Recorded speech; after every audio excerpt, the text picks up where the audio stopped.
adalah sulap.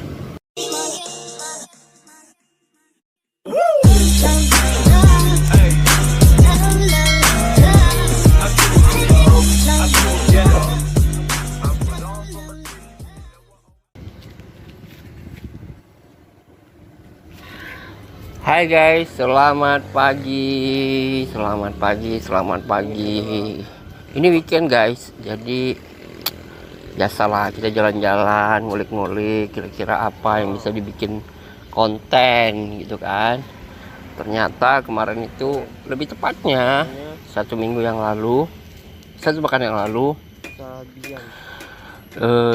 saya menitipkan parang yang patah ke Pandai Besi.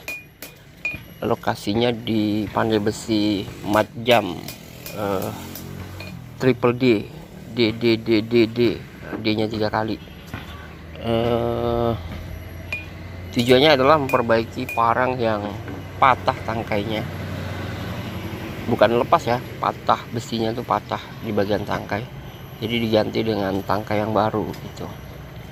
Nah, saya menuju kemari karena ini adalah satu-satunya pandai besi yang sedikit mudah ditemukan di belantara pulau ini gitu loh. Di Pinang Bintan kayak saya belum nemu tempat yang lain. Biasanya kan kalau nggak ke pandai besi, kalau sekedar nyambung dilas gitu kan, atau dipotong sekali kemudian bikin tangkai sendiri kemudian dilas gitu. Tapi kali ini kita ngulik-ngulik sedikit. Dia punya merah putih. Supaya apa ya, lebih ilmiah gitu. Lebih ilmiah. Jadi Wikipedia mencatat bahwa tukang besi atau pandai besi adalah orang yang pekerjaannya membuat alat-alat dari besi atau baja, seperti alat-alat bertani ya, yang saya bilang tadi, parang, cangkul, arit, bendo, bapang, kemudian ada kapa, ada pisau, dan lain sebagainya. Nah, bisa juga pandai besi itu membuat senjata-senjata yang dipesan secara khusus, misalnya tombak, keris gitu, pedang, bisa juga samurai, bisa. Yang penting bahannya ada. Nah, seorang tukang pandai besi secara tradisional biasanya bertempat di dekat pasar-pasar umum ya. Nah, memang kalau Matjam ini lokasinya dekat dengan pasar kawal, pasar basah, dimana orang di kawal ini sangat familiar lah gitu. Dan usia Matjam sendiri bikin kios pandai besi ini udah lama sih, udah cukup lama. Saya sendiri udah berapa kali menservis peralatan pertanian yang rusak. Ini rusak kan kemarin setelah, masih ingat nggak yang waktu kita bikin konten menanam kelapa itu, ya mungkin karena akumulasi banyaknya kegiatan yang menggunakan parang itu, jadi parangnya patah gitu. Nah, Matjam ini dia menggunakan api perapian untuk melunakkan besi atau baja yang akan digunakan atau yang akan dibentuk gitu ya. Untuk memanaskan besi digunakan perapian baik, dan Matjam ini menggunakan arang kayu. Tentunya arang kayu yang banyak di pulau ini adalah arang kayu bakau, supaya panas yang dihasilkan bisa maksimal. Dan tadi saya tuh nggak sengaja nyenggol kapak yang baru dibentuk gitu, jadi masih panas. Kemudian untuk alas ketika akan bentuk besi digunakan paron. Nah, paron inilah yang bisa kita lihat, dia meletakkan besi yang akan dibentuk setelah dibakar, nyala itu kan, diletakkan di atas paron, kemudian diketuk sesuai dengan bentuk yang diinginkan.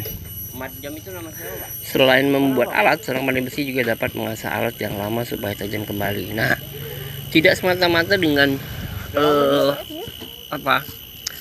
cara-cara seperti diketuk ya, karena ternyata tadi beberapa personil Majam itu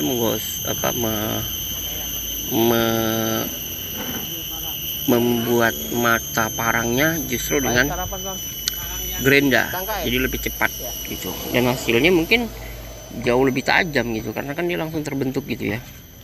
Hampir bisa dibilang kalau nggak diasah sekalipun dia bisa langsung digunakan gitu. Nah, dalam catatan sejarah, pandai besi telah ada sejak berpuluh-puluh abad yang lalu gitu ya. Karena menurut arkeolog seperti Titi Surti Nastiti di dalam buku Pasar di Jawa Masa Mataram kuno menyebutkan cukup banyak prasasti yang menyebutkan keberadaan pandai besi ini gitu. Jadi secara sejarah mereka memang keberadaannya ya sesuai dengan peradaban bangsa Indonesia di Nusantara sendiri. Itu adalah salah satunya peradaban logam ya, dengan sangat tua gitu. Kalau dulu kan dikenal dengan istilah empu ya.